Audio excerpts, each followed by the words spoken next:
Il pensait pouvoir el humilier devant tout un avion. Sans imaginer il venait de clouer au sol sa propre carrière. Avant de continuer, dites nous doyou vous regarder cette histoire. ETSI vous croyez encore que le respect compte plus que l'apparence. Restez jusqu'à la fin. Tau Kamenka à l'aéroport international de Boston. Un matin froido la lumière glissait sur les vitres immenses du terminal comme sur de l'acier poli. Les roulettes de valises murmurant sur le sol brillant. Les annonces résonnant au-dessus de voyageurs presses. Et personne any remarqua la femme, en cardigan gris que avançait sous avec un petit bagage noir. Claire Whitmore marchait sans hate. Le dos droit. Les gestes simples. Comme quelqu'un que innovate rein approuver. À 38 ans, el portrait ses chevaux attaches avec sobriété. Sans bijou voyance. Sans marque visible. Sans ce langage silencieux du luxe que tant de gens croyant savoir lire. Ce que la croisante voyant un passager ordinaire. Citate exactement si tu el voulait. El esserita devant un kiosque, acquita un café noir, remercia la vendeuse avec un sourire sincere. Pousse consulta brièvement l'heure sur un montre discret. Dans moins de 3 heures, une réunion à Chicago pouvait changer l'avenir d'une entreprise entière. Mais à cet instant, reine dans son attitude any trahissait l'urgence en I le pouvoir. À la porte C-17, les voyageurs du vol Atlantic Crown 728 attendant déjà. Des costumes sur mesure, de téléphones ou de prix, de regards habitués à être service vite. Claire prit place près de la baie vitrée et ouvrit un dossier mince rempli de notes manuscrits. Pas de tablette dernier CRI. Pas d'assistant auteur DL. Just un stylo bleu et un com presque dérangeant. À quelques pas, Vanessa Cole, responsable cabine, observait la file avec l'assurance de ce que confondant fonction et valeur. Son uniforme impeccable, son chignon strict et son sourire mécanique, donnant l'image parfaite du professionnalisme. Mais ses yeux jugiant vite, trace vite. Quand elles tombèrent sur Claire, elles s'attarderent un second de trop sur le cardigan. Les chaussures plates, la valise modeste, une catégorie entière fut crie. En silence. Pousse efficie d'un geste intérieur. Embarquement prioritaire, anonca l'agent. Les passagers de première classe s'avanceront avec la précision d'un rituel bien appris. Claire s'y leva à son tour, tendit comment son billet, pousse entre dans la passerelle baignée d'une lumière blanche. L'odeur du cuir neuf et du café chaud flottait déjà dans la cabine. Elle trouva le siège tué, posa son manteau, ranhea son bagage et s'assit près du hublet. Le tarmac brillait sous le ciel pâle. Pendant quelques secondes, tout semblait ordinaire. Pousse Vanessa apparat à côté d'elle. Son sourire était poli, mais vide. Madame, je crois qu'il y a une erreur. Claire leva les yeux. Pardon? Ce siège est réservé à nos passagers premium. Claire tendit son billet sans un mot. Vanessa le prit du bout de Deutz. Le regarda. Pousse releva la tête avec un douceur glacée. Curieux. Un billet valide. Portant siège any sera pas disponible pour vous aujourd'hui. Claire referma lentement son dossier. J pay siège. J vais rester ici. Du hams don les voisins cessèrent de parler. Un femme plus loin retira ses écouteurs. Le théâtre social venait de commencer. Vanessa inclina légèrement la tête. Madame, certains clients réguliers bénéficient d'ajustements prioritaires. Nous allons vous installer en classe économique, range 27. Claire n'y bougeait pas. J préfère garder la place que J acquitté. Le sourire de Vanessa s'y crispa presque imperceptiblement. Derrière elle, de murmures naquerant. Quelqu'un souffla elle fallait avancer. Quelqu'un d'autre ricana. Pousse un voix grave sortit du cockpit ouvert. Un problème, Vanessa? Le capitaine Ryan Mercer entre dans l'allée avec la confiance tranquille de hams applaudis trop souvent. Grande taille, uniforme impeccable, macquart tendu. Illinois portrait cette assurance que certains prenant pour du leadership. Son regard balaya la scène et esserita sur Claire. Elle comprit tout de travers en moins d'une seconde. Madame refuse de Cooper, répondit Vanessa. Ryan Croisa les bras. Madame, cette cabine fonction avec de standards précis. Si mon équipage vous demande de changer de place, vous changes de place. Claire sautant son regard. Sans hausser la voix. Je demande seulement si que je paie. Quelques passagers seront déjà persuades de connaître la fin de l'histoire. Ryan Louis fit un pas de plus. Alors laissez-moi être clair. Vous pouvez marcher jusqu'à la range 27 maintenant. Ou quitter mon avion. Un silence tomba. Claire regarda essayer monter. Puis elle leva les yeux vers lui avec un serenité presque troublante. Êtes-vous certain de vouloir dire cela devant témoins? Ryan eut un petit rire section. Absolument certain. Claire s'y leva. Prit son bagage. Lissa la manche de son cardigan et répondit avec un douceur que n'y ressemblait pas un défaite. Très bien. Alors attendons 12 minutes. Personne n'y comprit pourquoi. Mais plusieurs sentirent soudain que quelque chose venait de changer. Et dans les histoires de pouvoir. Si sont souvent ce que parlant le moins que renversant la table. Claire stepped into the jet bridge alcove and placed one quiet call, while the cabin behind her buzzed with smug relief. Ryan Mercer returned to the cockpit wearing the satisfied expression of a man who believed authority had been defended. Vanessa straightened the blankets in first class and motioned a wealthy passenger into seat 2A as if correcting an inconvenience. Around them, people settled back into their routines. Laptops opened. Champagne was poured. Judgment, once spoken confidently enough, always sounds like truth to those who benefit from it. Claire ended the call after 14 seconds. No raised voice, no threats, no dramatic gestures. She simply thanked the person on the other end and stood beside the window, watching baggage carts move beneath the wing. Minute 1 passed. Vanessa glanced at her through the open door and smirked. Minute 3 passed. The boarding door sealed with a heavy click. A businessman in seat 2A loosened his tie and announced to no one in particular that some people needed to learn how premium travel worked. A few laughed softly. Claire checked her watch again. Her face revealed nothing. That calm unsettled the young gate agent more than anger would have. He kept looking at her, then at the computer terminal, then back again. Minute 6. The safety announcement began. Ryan Mercer delivered the first line from the cockpit with polished confidence. Ladies and gentlemen, we expect an on-time departure this morning. Claire almost smiled at the phrase on time. Minute 8. A phone rang at the gate desk. The agent answered, listened, then sat up straight so suddenly his chair rolled back several inches. His eyes widened. He turned toward the aircraft door. Vanessa noticed and frowned. She stepped into the jet bridge. Is there a problem? The agent did not answer her immediately. He was listening again, nodding repeatedly, his hand shaking as he wrote something down. Then he whispered, yes, sir. Right away, sir. He hung up and looked at Vanessa with the expression of someone who had just realized the room was upside down. Reopen the aircraft now.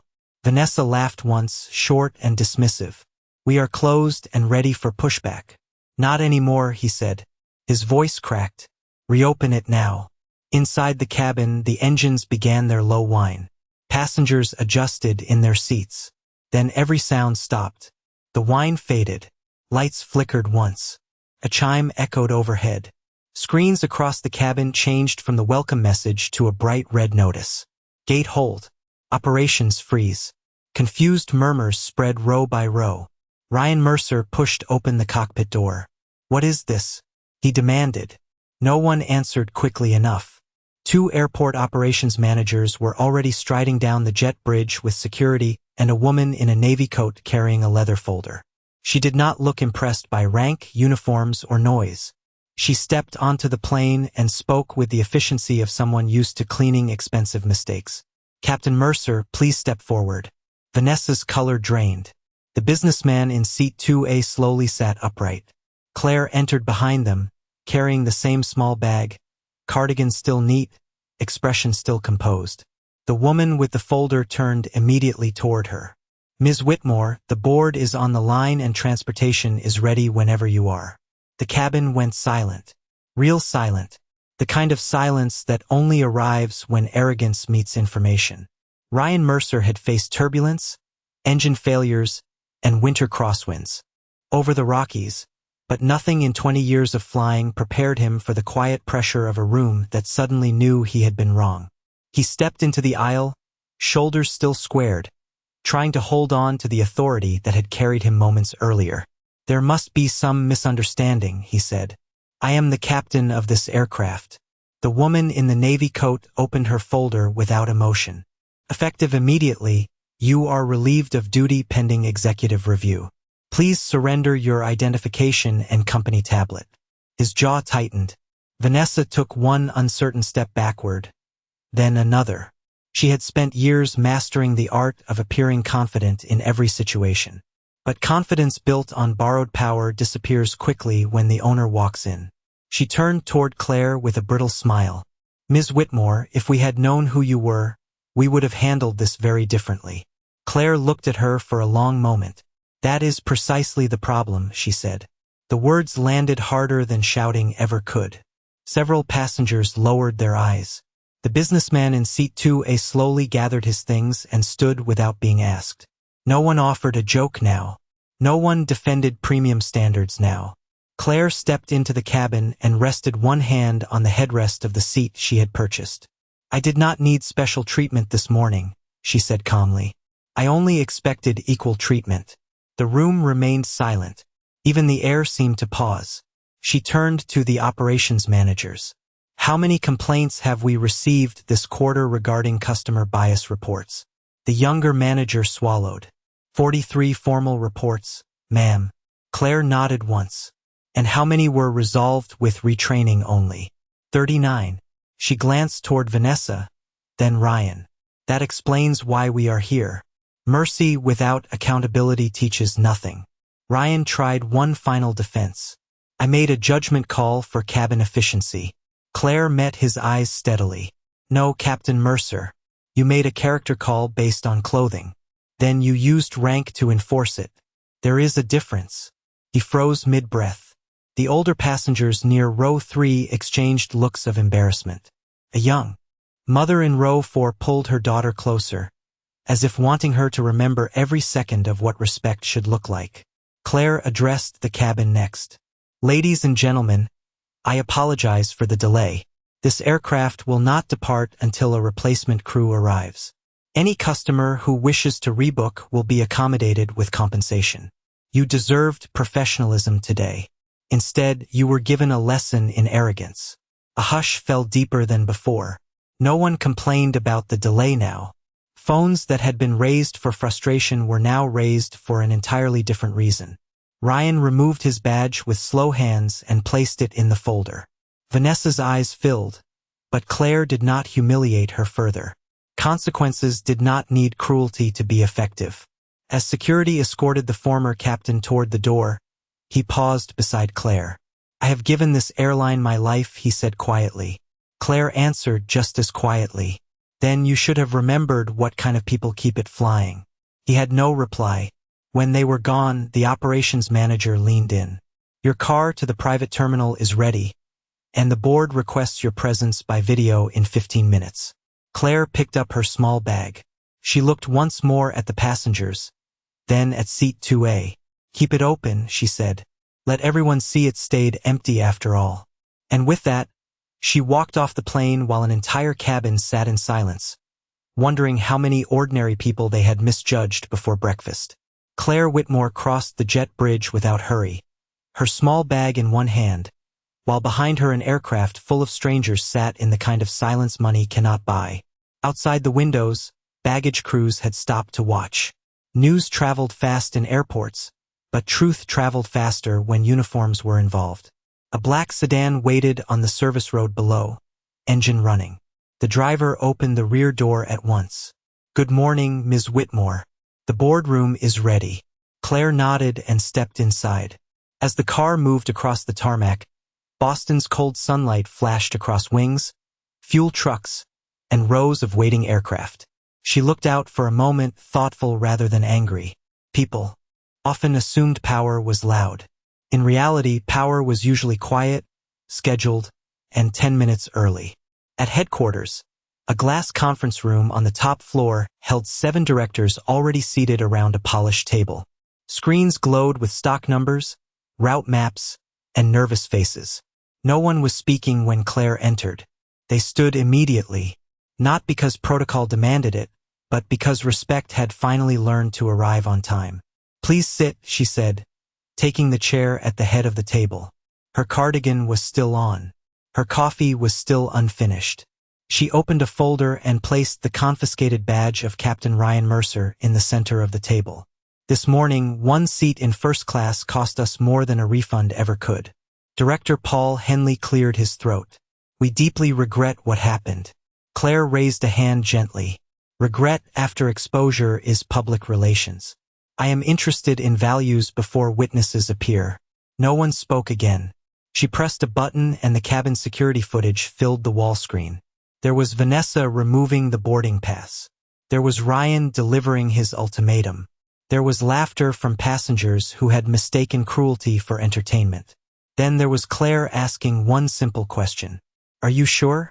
The video stopped there. "Why did I stop it at that moment?" she asked. A woman from finance answered carefully. "Because that was the last chance they had to choose humility." Claire nodded once. "Exactly. Companies do not collapse in one scandal. They erode in thousands of tiny moments when people think no one important is watching." She slid a report across the table. Customer complaints, bias incidents, escalations dismissed as misunderstandings. We trained them to smile but not to see people. A hush settled over the room. The chief operations officer leaned forward.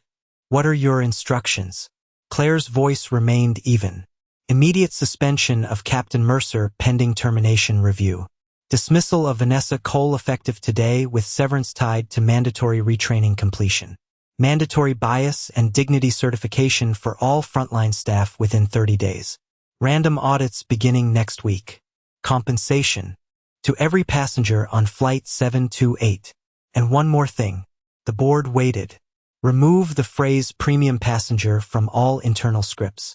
Premium behavior should come from us, not be demanded from customers." Several directors lowered their eyes. They had approved those scripts years ago because they sounded profitable. Claire closed the folder. "My grandmother cleaned hotel rooms for 20 years, she said quietly. "She taught me something no business school ever did. If someone serves you coffee, opens your door, or hands you a boarding pass, they are not beneath you. They are giving you part of their day. Respect it." The room went silent again. Real lessons often do that. Her assistant entered softly. "Your replacement crew has departed Boston. Flight 728 will leave in 18 minutes. Claire stood. "Good. Let the passengers arrive safely. Then send each of them a handwritten apology." The assistant blinked. "Handwritten?" "Yes," Claire said, walking toward the door. "We have automated everything except sincerity for far too long." As she left, the directors remained seated, staring at an empty chair that somehow carried more authority than when it was occupied. And down at gate C-17, seat 2A was still empty, waiting like a mirror no one wanted to face. By the time Flight 728 finally pushed back from the gate, the mood inside the cabin had changed completely. People who had boarded with entitlement now sat with unusual posture, quieter, smaller somehow. The replacement captain introduced herself with calm professionalism, and every word sounded different after what they had witnessed. Seat 2A remained empty exactly as Claire had ordered, the untouched pillow and folded blanket becoming a silent monument to a lesson no one expected to receive before noon. In headquarters, Claire stood alone by the floor-to-ceiling windows overlooking the runway grid. Aircraft moved like chess pieces below her, precise and expensive. Her assistant, Nora Bennett, entered carrying a tablet and a stack of printed statements. "Social media has the story already," she said carefully. 3 passenger videos. Millions of views by lunch if we do nothing." Claire accepted the tablet and watched 10 seconds of footage. Ryan Mercer in the aisle. Vanessa taking the boarding pass. Laughter from somewhere behind the camera. Then the clip ended before the reversal. "Interesting," Claire said. "They recorded the humiliation, but not the apology." Nora hesitated. "People film power when it is cruel. They rarely stay long enough to watch it become accountable." Claire handed the tablet back. Release a statement in 1 hour. No spin. No excuses. Facts only. Include the compensation package and the training reforms. Nora nodded, then paused. There is one more matter. Captain Mercer is requesting a private conversation before legal processes begin.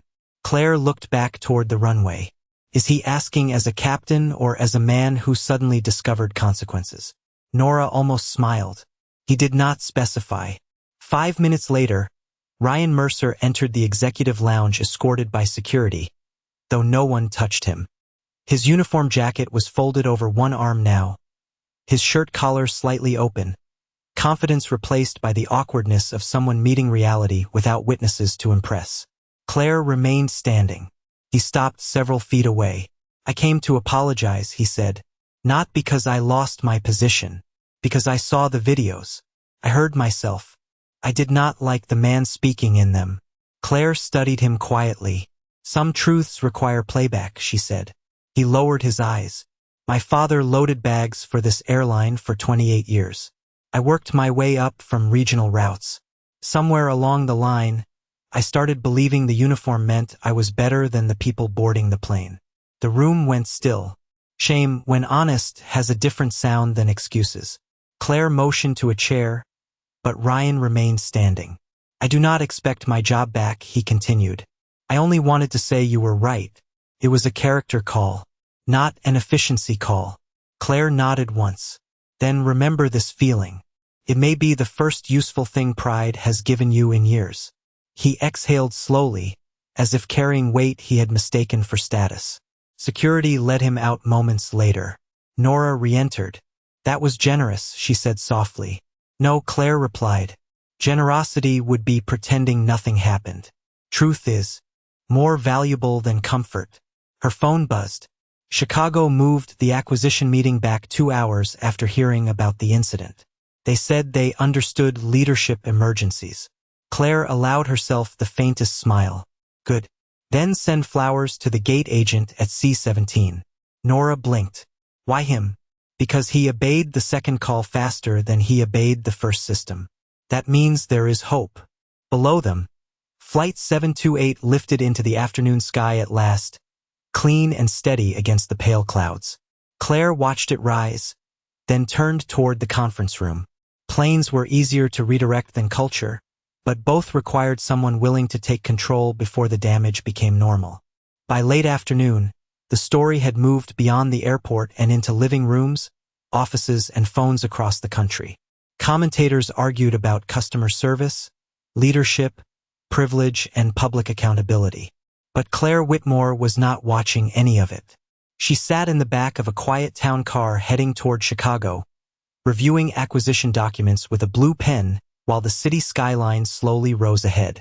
Nora Bennett glanced from the tablet in her lap to Claire's calm expression.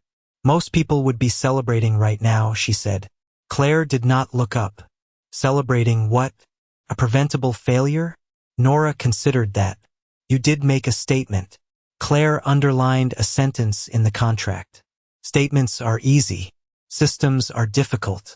At headquarters in Boston, the first training notices were already being sent.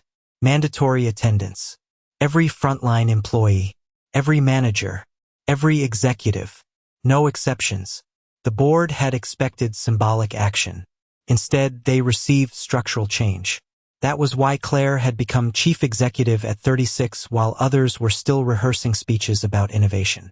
She understood that culture is what people do when no cameras are recording. In Chicago, the acquisition meeting took place on the 42nd floor of a riverfront tower. Attorneys, bankers, consultants, and polished executives lined a walnut table long enough to host egos comfortably. When Claire entered in the same gray cardigan from the morning, conversation slowed. Several people had clearly seen the news clips. One man from the opposing company stood quickly and pulled out her chair. Claire thanked him but chose another seat instead. Courtesy offered from fear was not courtesy at all. The lead negotiator, Martin Hale, adjusted his tie. Ms. Whitmore, before we begin, I want to say your handling of today's situation was impressive. Claire opened her folder. Then let us both honor that admiration by being honest in this room. He blinked once. The meeting began. Numbers were discussed. Risks framed politely. Promises polished. But every time someone exaggerated, Claire asked one precise question and the shine disappeared. By the second hour, even seasoned negotiators were choosing their words carefully. Reputation had entered the room before she did. During a short break, a young assistant approached with coffee. Her hand trembled slightly as she set the cup down. Claire noticed immediately. "First major deal?" she asked gently. The young woman nodded. "I am terrified." Claire smiled. "Good. That means you still care how you perform. Terror becomes dangerous only when it turns into pretending." The assistant laughed nervously. "Thank you, ma'am." Claire glanced at her badge. "Emily, no one carrying coffee is less important than anyone carrying contracts. Remember that early." Emily's eyes widened, then softened. Across the room, two senior executives had overheard every word and suddenly found the floor very interesting. The meeting resumed. By sunset, the acquisition was complete on terms stronger than expected. As signatures dried, Martin Hale leaned back and said, "I have negotiated for 20 years. Today, everyone in this room was more polite than usual." Claire capped her pen. "Fear can do that. Respect can do it better." The room went quiet, then thoughtful. Later that evening, back in her hotel suite, Nora handed Claire a final update. The gate agent from Boston called to thank you for the flowers. He said no executive had ever known his name before. Claire looked out at the river lights below. "Then make sure the company does. Promote him into customer operations training if he wants it." Nora smiled. "You really believe one person can shift culture?" Claire turned from the window. "No, but one person can reveal it. And once revealed, everyone must choose what they become next." The next morning, Atlantic Crown headquarters felt different before anyone said a word. Receptionists stood straighter. Managers arrived earlier. Elevators that usually carried casual gossip now moved in thoughtful silence. One incident on one aircraft had become a mirror for an entire company, and people rarely enjoy mirrors when they finally work. Claire Whitmore entered through the main lobby without an entourage, carrying the same black bag and wearing the same gray cardigan. Employees who had only seen her framed in annual reports were startled by how ordinary she looked. That was the point. She crossed polished marble floors while conversations faded around her. Respect based on headlines is noisy. Respect based on character arrives quietly. In the executive auditorium, 300 managers filled the seats. Regional directors, station leads, training officers, finance supervisors, human resources teams. They expected a speech about brand damage, market confidence, and legal exposure. Instead, Claire walked to the center of the stage with no podium, no notes, and no dramatic music. Yesterday, she began, "Many of you saw a passenger denied dignity because employees confused appearance with value. Some of you think this is about one captain and one flight attendant. It is not." The room went still. It is about every time a customer was ignored because they looked tired. Every time an employee was dismissed because they spoke softly. Every time a title was mistaken for wisdom. Several faces tightened. She continued, "If arrogance required permission, it would never survive. It survives because ordinary people excuse it in small moments." A regional vice president in the third row lowered his eyes. Claire noticed but did not pause. "Starting today, every executive will complete frontline service rotations. Check-in desks, gate operations, baggage claims, customer calls. If you lead people who serve, you will learn to serve." Murmurs spread instantly. One senior manager raised his hand. "With respect, that is not an efficient use of executive time." Claire turned toward him. "Then we have finally located the disease." A hush fell so sharply that even the ventilation seemed louder. Efficiency without humanity is expensive in ways spreadsheets hide. The man sank back into his seat.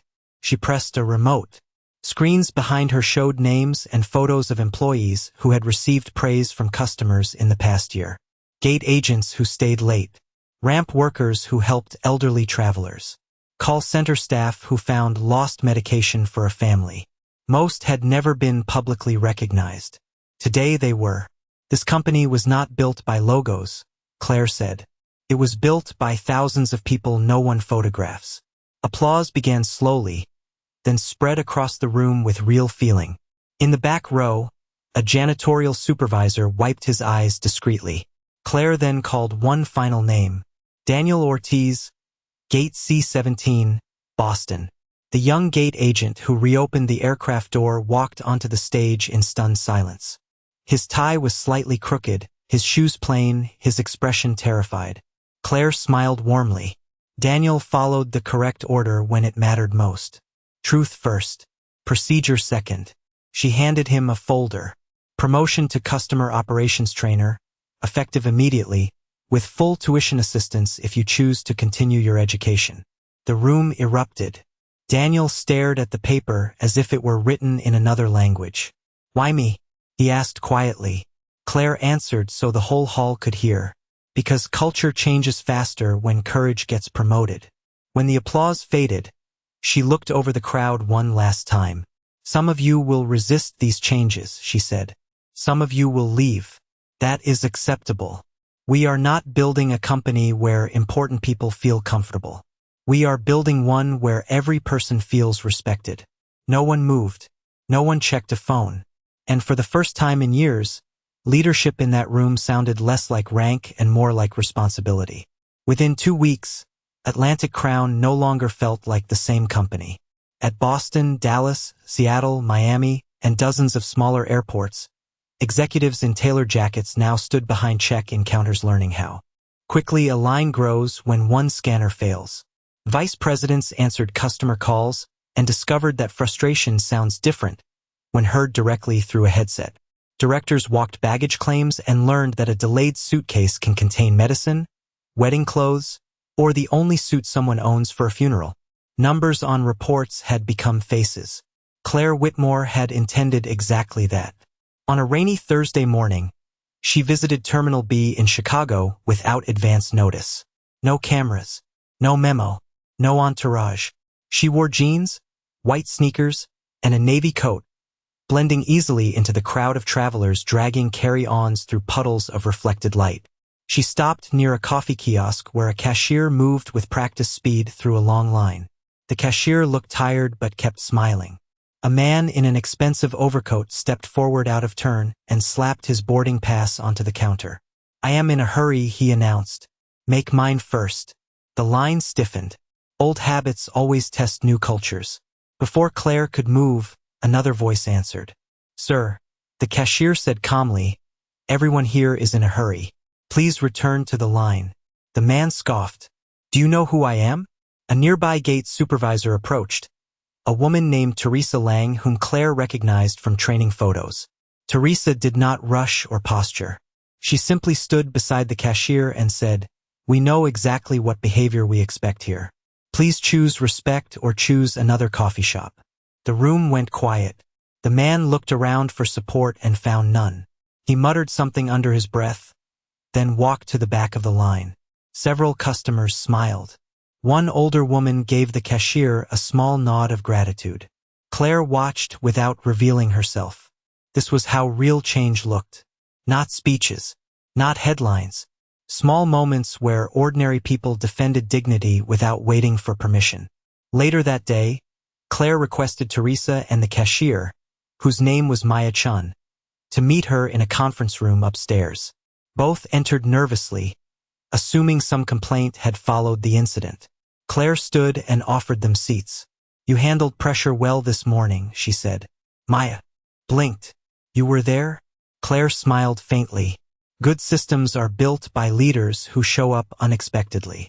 Teresa straightened. We only followed the new standard. Claire shook her head. No, you embodied it. Standards written on paper do nothing until courage gives them a voice. She slid 2 envelopes across the table. Maya received a scholarship grant for hospitality management classes she had postponed for years. Teresa received a promotion to regional training lead. Both women stared in stunned silence. Why us? Maya whispered. Because you protected someone with no power to repay you, Claire said. That is the purest form of professionalism. The room grew still. Teresa's eyes filled, though she quickly composed herself. We just did what was right. Claire nodded. Then never underestimate how rare that can be. As they left, Nora Bennett entered with fresh reports. Customer satisfaction is up 12% already. Employee retention up 7%. Social sentiment strongly positive. Claire glanced toward the terminal windows where planes moved through sheets of rain. Respect is profitable after all, Nora said lightly. Claire picked up her bag. Respect was always profitable. Some companies were simply too arrogant to measure it. Down below, the line at the coffee kiosk moved smoothly, and for once no one seemed more important than anyone else. 3 months later, travelers noticed the difference before they knew the reason. Lines moved faster, but no one was rushed rudely. Delays were explained honestly instead of hidden behind polished phrases. Gate agents knelt to speak kindly to children. Supervisors carried bags for elderly passengers without being asked. Employees greeted janitors by name. At Atlantic Crown, courtesy had stopped being a slogan and become a habit. In the executive office overlooking Boston Harbor, Claire Whitmore reviewed the latest quarterly report while dawn light spread across the water like silver glass. Revenue was up. Complaints were down. Retention had improved in every region. Analysts praised strategy, branding, and operational discipline. They always searched for complex explanations because simple truths sounded too small for expensive people. Nora Bennett entered with a folder and an amused expression. You have one unusual request this morning. Claire looked up. Define unusual. Nora set down the folder. Captain Ryan Mercer would like 5 minutes. Claire was silent for a moment. Send him in. Ryan entered wearing a plain navy sweater and carrying no symbols of rank. Without the uniform, he looked older, humbler, more human. Some losses remove costumes before they remove pride. He held an envelope carefully in both hands. Thank you for seeing me, he said. Claire motioned to the chair across from her desk. He remained standing. I will keep this brief. He placed the envelope down. It was a letter from a regional nonprofit that trained veterans for civilian careers. They offered me a volunteer role mentoring nervous applicants in interview confidence and communication. I accepted yesterday. Claire studied him quietly. And why are you telling me? Ryan exhaled. Because 6 months ago I believed leadership meant being obeyed. Now I think it might mean helping people who cannot repay you. The room went still. Growth often enters softly, so it is not mistaken for performance. He continued. I also wanted to return this. From his pocket, he placed the old Captain Wings that had been mailed back after review. They no longer belonged to him, but he had kept them anyway. Claire did not touch them. What you wore on your chest was never the issue, she said. What you carried in your character was. He nodded slowly. I know that now. For the first time, there was no defense in him, only understanding. Claire stood and walked to the window. Cargo trucks moved below like tiny clockwork pieces. There is an opening in our training division, she said without turning. Temporary contract role. Speaking to new managers about power, bias, and public trust. Ryan looked stunned. You would hire me? Claire finally turned. No. I would test whether humility in private can survive opportunity in public. He nearly smiled, then stopped himself. That is fair. It is more than fair, she replied. It is rare. Weeks later, in a training room near Gate C-17, a group of new supervisors sat listening as Ryan Mercer stood beside a projector, screen displaying one empty first-class seat. He told them exactly what he had done, exactly what it cost, and exactly how quickly arrogance can end a career built over decades. No one checked a phone. No one whispered. In the back row, Daniel Ortiz took notes as a newly promoted trainer. Maya Chun was there too, now enrolled in management courses. Teresa Lang led the session. Claire watched for only a moment through the glass before walking away unnoticed. She preferred it that way. Some victories need applause. Others need distance. As she crossed the terminal, a child bumped into her suitcase and apologized nervously. Claire smiled and helped steady the little bag. You are fine, she said gently. Then she continued into the crowd, dressed simply as always, while around her an entire company remembered what dignity looks like.